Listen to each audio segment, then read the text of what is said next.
markaan leeyahay waa reer Hargeysa ciidama hadhin way dhamaystiran tahay ilaahay tafaahim siyaasiyiinteenan isaalax wareerayna ilaahay qalbigooda isku soo jeediyo waa arrin mar hore oo fara badan inuu dhaca ahayd ilaahay cadawgeennana cadow haynoo tuso tolkeenna tol haynoo tuso kan oo ah hotel Ramada ee magaalada Hargeysa waxa hadhay masharafeed looga sameeyay siyaasiyiin wasiiro xilal hore ka soo qabtay ugaas iyo madax kale oo kamid ah Hargeysadii hore waxaana hadhay masharafeedkaasi uu sameeyay Rasiid Jaamac Dhari Sheekh Al-Ahmarka hadhay masharafeedkani oo si heer loo soo agaasimay ayaa waxa halkaasi ka hadlay ugu horeyn siyaasi Cali halkan oo centerkii Hargeysa ragga isugu yimid halkan fadhiyaan ay yihiin ciidii Hargeysa ama ataartii Hargeysa ee afartii daamood Hargeysa waxaan maranayaa dayarta maanta joogtay Hargeysa ku nool inaanay baduu garanayn ataarta iyo ciidii Hargeysa ama afarta daamood ee Hargeysa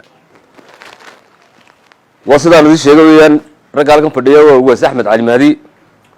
eegas wasiir Maxamed Cabdi Dheere سعيد حسين سعيد قولي اللهم صل على محمد عثمان حاج النور وتقرأنا سنة يسدانا محمد عبدي أحمد أو شيخ دلي أحمد دلي أحمد سينة عبد الرحمن شامع يوسف الحمد لله يعني علي عبد العلمي علي عري يقرن بيح عالن او اسمه مكان نجي تجي ابراهيم بيح عالن رجع ماشي فدينا نكي ugu weynaabuha ابراهيم بيح عالن ninka labadana ugu yarna waa nigi Saciid hadalkuna doodii furiyay gabagabadii waxa isaguna halkaasi ka hadlay Soomaaliland u duceeyay ugaaska guud ee beesha Arab waanu isu dhannahay siyaasi iyo dhaqan iyo dhalinyaro cuslaatay waa u dhannay waa Hargeysa xeero dhalankii Hargeysa fadhiya waa arrin mar hore oo fara badan inuu dhaca ahayd in meel la iskugu yimaado imaka dad hadallada iyadii maqlayseen waxyaalaha la xusuusinayo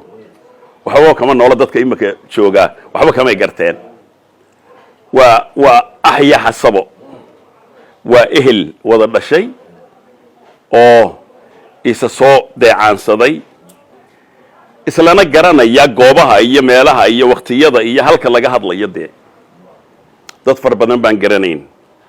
waa qado sharafteeda leh markaan leeyahay waa reer Hargeysa ciidama hadhin way dhamaystiran tahay qolooyinka nimaka haddaanu anagu reer hebel nahayna ma naqaano ma naanaqoon imaka bareen balaya bas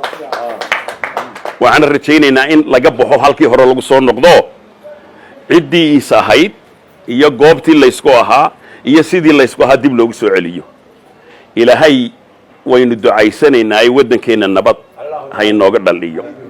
ilaahay tafaahim siyaasiyiinteenan isaalax wareerayna ilaahay qalbigooda isku soo jeediyo ilaahay hayna mideeyo ilaahay cadawgeennana cadow haynoo tuso tolkeenna tol haynoo tuso